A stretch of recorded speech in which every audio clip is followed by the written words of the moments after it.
Hey, THS Algebra 1, this is Mr. Cockburn again coming at you. Today's lesson 9.9, we are going to cover 3 different types of functions.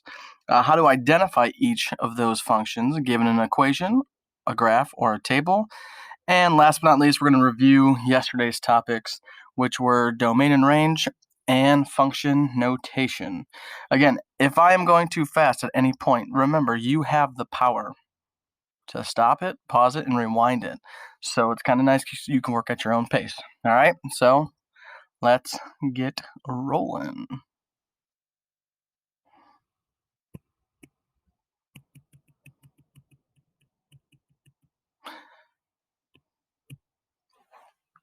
So today, what are the 3 types of functions? So with that, we are going to be talking about these 3 functions all year long. So this lesson is going to be huge as far as the preparation for the whole school year.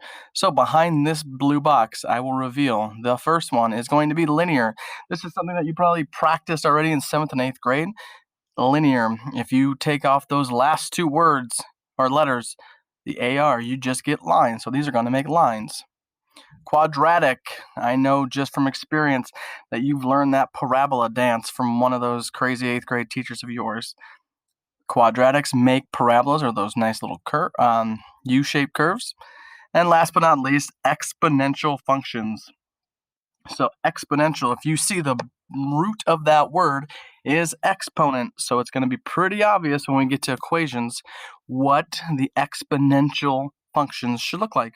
All right, so now we're going to ask ourselves, how do we identify each function? Remember that F-U-N, we are putting that fun into functions. So here we go. From an equation, we have our 3 types: linear, exponential, and quadratic. So if you take a second to study those, 9 equations there in front of us, you're going to see that the linear all have something in common. Exponential all have something in common. Quadratics all have something in common. If you look and just read the definition, it says has an x with no exponent. That no exponent's really an exponent of 1, but we just don't see it. We just assume that it's there. If you look at exponential, has an x as the exponent. Remember what we said last slide was exponent is that base or root of that word. So we're just looking for a crazy x up high written smaller as the exponent. And last but not least, the other obvious one is quadratic. It has an x squared term. X squared means x times itself. So x times x. We're just intelligently lazy and just write it as x squared. So those are pretty obvious when we're looking at the equations, what we're looking for. So once again, let's see if I can just highlight this. You have an x, you have an x, and you have an x. If you notice, the first 2 are solved for y. They say y equals. The last one's actually what we call standard form. 2x plus 3y equals 6. The x and the y are on the left, and then we solve it for the constant. So that's standard form, but if you notice, x just has an exponent of 1, or we're just intelligently lazy and we don't write it. If you look at exponential, you have that tiny x right here, 2x right there, and a tiny x right there. On that higher level, we call that the exponent. So if you have an x or that input value as an exponent, we're going to call it, exponential function. Last but not least, quadratic is that x squared. So it's so nice, we do it twice, x times x, x times x, and down here, x times x. So that means x squared. So if we look at the equation, what's an equation? Exactly, it has an equal sign. So if it's in an equation form, we're looking for just x by itself. It can have a coefficient, no big deal, but it cannot have an exponent or one that we visibly see. Exponential is the exponent, is the x, and then x squared is your quadratic. So that is an equation. From a graph, again, we are very visual people when we come to learning, from what my experience has taught me. Line function, I like to call them linear functions. I know it sounds annoying, but it reminds me that if I graph something, it should look like a line when it comes to a linear function. So we have a straight line. So this doesn't look straight, it's on a diagonal, but yes, it doesn't curve or bend. So we call it a straight line. Most people think of straight lines as a horizontal line like I just drew. However, at an angle, we just rotate it and it's a straight line function or linear function. Exponential is a rise or fall quickly in one direction. So this is kind of like a curve, all right? And they're pretty obvious that you can see how they kind of even off at the end there. However, we're going to get a big increase or a large decrease when it comes to exponential growth. And last but not least, quadratic. I know you guys learned this in 8th grade. You have that word parabola. That parabola is the shape, that U shape that these graphs make. So again, equation, not bad. We're looking for x's for linear, exponents, x's are exponents for exponential. Quadratic, we're looking for x squareds. When we look at a graph, it's the same thing. It's very visual. Linear functions make a line. Exponential have that nice sharp curve. And then quadratics make that U, or the correct, if you want to sound intelligent, word for that is your parabola. So equation and graph, not so bad. So of course, what's going to happen, that third type is going to get a little bit more tricky. We have linear, exponential, and quadratic still. If you look, never see the same y value twice. The first difference is the same for the y values. We're going to get into that first difference talk here in an example. It's going to make more sense when we actually go over it. Exponential, y changes more quickly than x. You never see the same y value twice, and there's a common ratio for the y values. All right, there's a difference for linear and quadratic, and it's a ratio for exponential. All right, quadratic can see the same y value more than once. There's a second difference for the y values. All right, so we're going to get into what these bullet points down here really mean when we get down to the examples. So hey, let's get to the examples.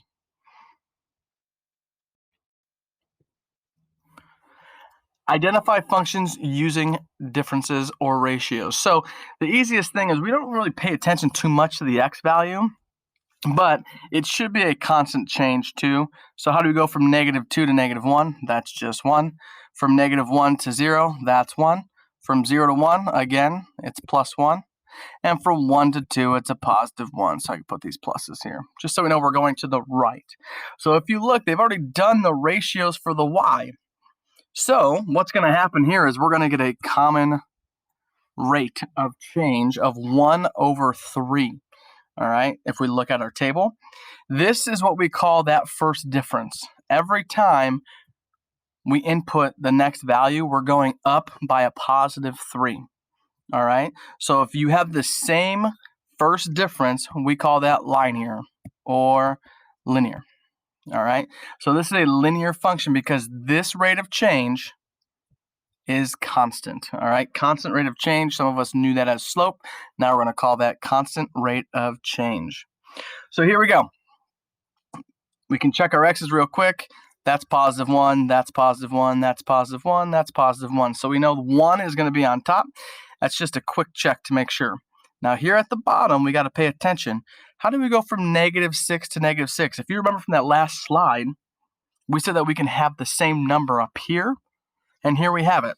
What is the difference? How do you go from -6 to -6? That's right, you don't go anywhere. You stay at -6, so that's a change of 0. All right, now we're going to go -6 to -4. How do you go from -6 to -4? If you just draw a quick number line, here's -6, here's -5, here's -4. We started here. We're going to hop 1, 2 hops to the right. Right means +2, so this is going to be a change of 2. All right. From -4 to 0, we are going to jump 4 to the right. From 0 to 6, it gets a little bit easier because we're not dealing with negatives anymore. We get a +6 jump. Now you're saying, hey, Mr. Kalkbrenner, I don't understand. The first difference, 0, 2, 4, 6, I see a pattern, but it's not the same number. Last time, for that last example, was all threes. That's our first difference. So if there's not a first difference, we have to try the second difference, right? So if I like to think of it as the exponent of 2, we need to do it twice. So how do you go from 0 to positive 2? We add 2. How do you go from positive 2 to positive 4? That's right. You jump 2 spots to the right. How do you go from 4 to 6? Jump 2 to the right. So now what do we have here? This is our exponent of 2, a common second difference. So now, just to remember, x squared means x times x. Now we're looking for that second difference because it's quadratic. We can always check, we have to check to make sure it's not linear first, which we know it's not because 0, 2, 4, and 6 do not make the same number, obviously, like we did last example. But when we do that second common difference, guess what we have? 2, 2, and 2, meaning that this is a quad function.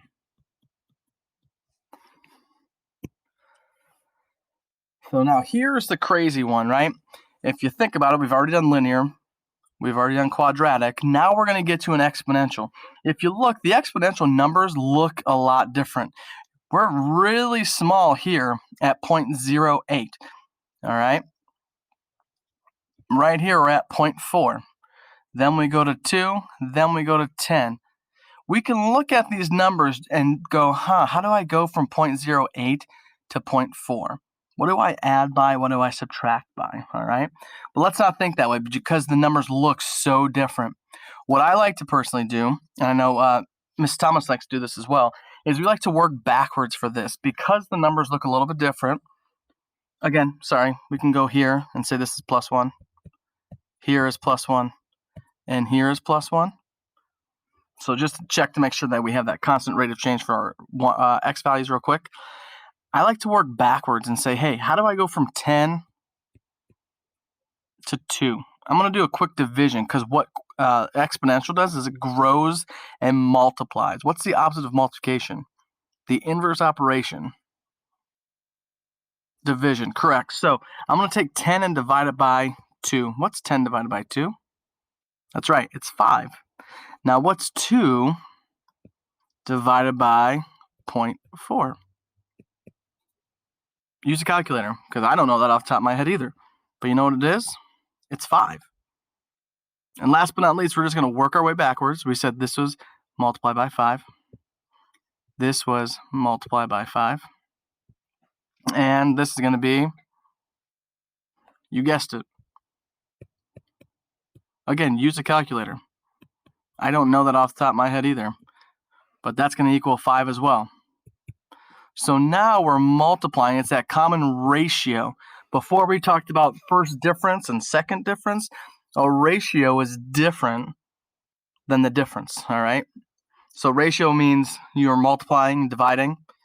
Differences is you're adding and subtracting, all right, depending if you're going left or depending if you're going right. Any questions? Go back, rewind, pause.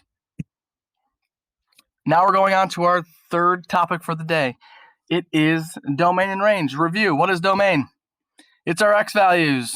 If domain is x, domain x. Range is our set of y values. So again, just to make sure, we're going to put our x here for domain and put our y here for range.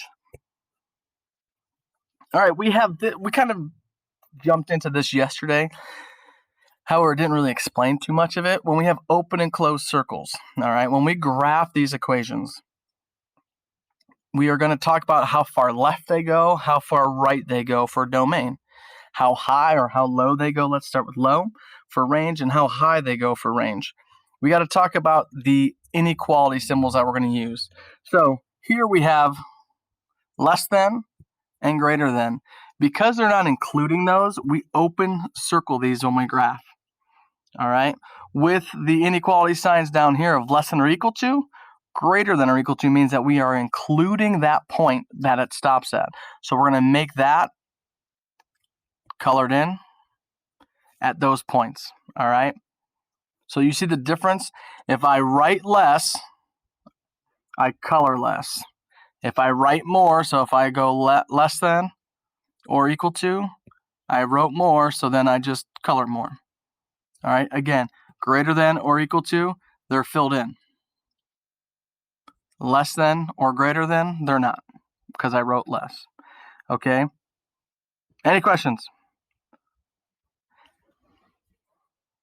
If there are arrows on your graph, that means that that graph continues forever. Yes, that's a Sandlot reference. Forever. So if it keeps going left, it's negative infinity. All right? If it keeps going down, it's negative infinity. If it goes right, so this is left, this is down. If it goes right, this is for our domain, our x values, on forever, it's infinity. And if it goes up, all the way up, keeps going up with that arrow, it's going to be to positive infinity. These are going to be for my domain, down and up, and left and right are going to be for my range is down and up, and for my left and right is your domain. Any questions?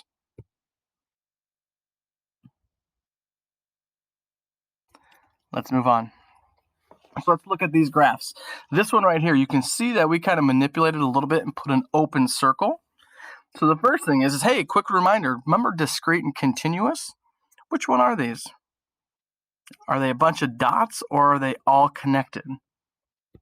You guessed it, it's all connected. So ready? When we get to domain, we talk about how far left and how far right. What goes in between, we're talking domain, so that is your x value. All right, each inequality sign is going to point left. All right, so we can quickly build what this compound inequality is going to look like. So how far left is this? Well, let's count. Here's -1, here's -2, here's -3, here's -4, here's -5. Why is it negative? Because we're going left of 0. So that's -5. Is that an open or closed circle? Remember, we kind of manipulated the graph. That's open, so we're not going to write an inequality sign because you didn't color more. You color less, you write less. Here, 1, 2, 3, 4, 5, because we're starting at 0. We're going +5 to the right. So this is going to be +5. The only difference is if you look, this is a filled in circle. So with that filled in circle, what's going to happen here is that we colored more, so we write more. So our domain is going to be right here. -5 less than x less than or equal to 5. I know I read that backwards, but that's okay. Our range now, I'm going to do in red maybe. There we go. How low does this go? So again, low, and how high does it go? We're going to put our y in the middle.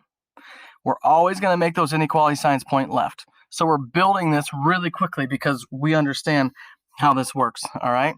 So with that being said, we're going to put our y in the middle. Our inequality signs both point left, and by point left, I mean if I put an arrow, it points left, all right? So let me just erase that real quick. How low does it go? It's right here is the lowest point. So where does it come in contact with that y-axis? Down 1, -1, down 2, -2. Down means negative, -3. Did we include this point? We did because it's filled in, it's not open, right? So we're going to equal that as well. We're going to include that point. Now we're going to start back at 0. How high do we go? We go up 1, up 2, up 3, so we're +3. This is just a coincidence that you're -5 and +5 for your domain, and that you're -3 and +3. Those numbers don't ever really line up that often. It just so happens to be in this example that they do. All right, so don't be surprised just because you put -5 on the left, it's going to be +5 on the right. Nope, it depends truly on the graph. It's just a coincidence for this example. So we're done with that one. Let's look at the next one. This one is a parabola. You can see that there's some points in green that are kind of important to us.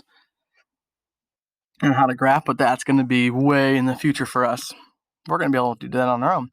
So you have the function right there, y equals negative x squared minus 2x plus 3. It's no surprise that that looks like a parabola because what's my highest exponent? 2. So if it has an exponent of 2, it's going to look like a parabola every time. Is this discrete or continuous? It's all connected, so we're looking at continuous. Remember, domain and range. Just because I'm in red, I'm going to go down to range because I did range in red last time. Range is always what letter? Y. Remember, our signs always point left. All right. Oh, you know what? I'm getting ahead of myself. Let me go back to that. This one's a little bit different because it's an inequality or a quadratic that goes on forever. So what we're going to do for range, again, it's going to be your y value. If I go to the highest point of this roller coaster, let's pretend like that's a roller coaster. This is the highest point. The highest point is at 4. Is that above that dash line I made or below that dash line? If it's below, remember that below, I'm going to do this on purpose, means that it's what? Less than. Does it reach that point? Is that green point filled in or is it open? Since it's filled in, we're going to put our equal sign underneath. And now, this is kind of an easy one.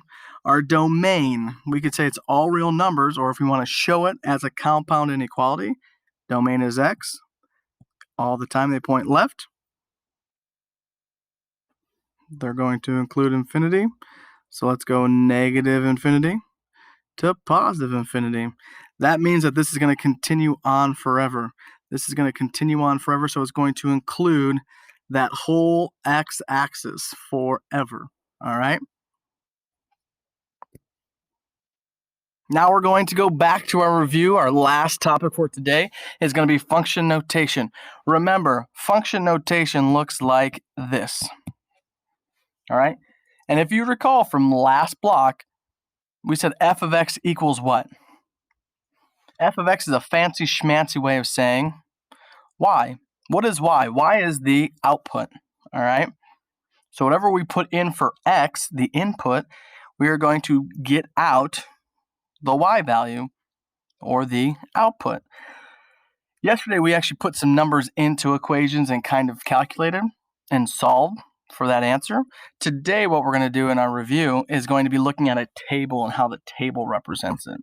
So first, let's read it. The function h of a represents the average height of boys that are at least a years old. We don't know how old they are, but we're going to get an average height based off of the data that we have at the table. So use the data to evaluate the function at each value. Explain what each means in terms of the problem. So h at 7. So what that means is at 7 years old, right here at 7, this is my x value. These are my f of x's, or the fancy way of saying y. So at 7 years old, how tall are you? On average, you are 49 inches. All right, so now here's the tricky thing. They tell us 1.5. What is 1.5 years? Because there's no 1.5. It's probably one of these two, right? Well, we know 2 isn't 1.5. 18 months. If you know your months, there's how many months in a year? 12. So half of 12 is 6. 12 plus 6 is 18 months. So how tall should you be? 34 inches. All right. So again, we have our input that gets us our output. Again, input and output. X value is your input. Y value is your output. A fancy way of saying y is f of x. So this is why it's kind of confusing, because we're saying the same thing, but using different terminology. All right. So calculate the value of a that makes sense for each equation. Explain what each means in terms of the problem. H of a equals 61. H of a equals 61. We're going backwards now, right? H of a, really means what? Y. So where on this Y value is 61? It's right here. So we're going to work backwards. We have Y, and we're going to go to X. So how old are you if you're 61 inches? 13 years old. All right, H of A is 36. Again, we're going to work backwards. We're given our output. We need to find our input. So here's 36 on our chart. How old are you if you're 36 inches? We just worked backwards and we found out that we're 2 years old. All right, again, if this is too fast for you, pause, rewind, and re-listen, okay? Obviously, Ms. Thomas and I can answer these questions in class as well and go over these questions for review after you do your paired act. However, if you have a question, please reach out, email, contact us some way. Maybe we can either talk in class if you're face-to-face, or virtual, we can set up a Google Meet. The function dt represents Gulliver's distance from home hours t. So use the graph to evaluate the function each value. Explain what each means in terms of a problem. D2 means what? Remember, it's d of x. So we are now inputting or substituting in for our x value. So if we look at our chart, this actually even says t. All right, this is d for distance. But as we know, this is our y's and this is our x's. So we're going to input for our x at 2. So if I go right here at 2, obviously what? The function's not there. So if I go up here, what's my y value associated with x of 2? It's 4. Now, that means in 2 hours, we want 4 miles. So in 5 hours, here's where 5 is on the t. We need to go all the way up here, and holy smokes, Gulliver, I can't say it, Gulliver, I'm not saying it, travels 11 miles. All right, so again, we are going to look directly on the graph to make sure that we can figure out where we're going. So now we're going to work backwards, calculate the value of t that makes each equation true. Explain what each means in terms of the problem. dt equals 2. Remember, dt is a fancy way of saying y. So where is y? 2. So let's go here. It's not on the y-axis. It's not an intercept. So we just got to go over to where the graph is on this line here and say, hey, it's right there at what? 1. All right. And then if we look at where 5 is, we have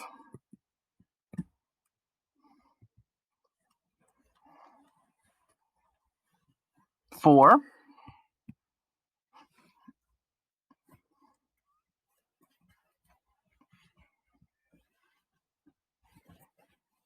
And we have 8.5. Any questions? Oh, I missed it for the other one too. We have it at 9.5. Any questions? If you look at lesson 9.9, we have these key concepts, 3 different functions: how to identify functions, equations, graphs, tables, review domain and range, review for function notation. Any questions? Please contact us, shoot us an email, say you need help, or in class, if you're face-to-face, make sure that you ask questions then. Other than that, have a good day.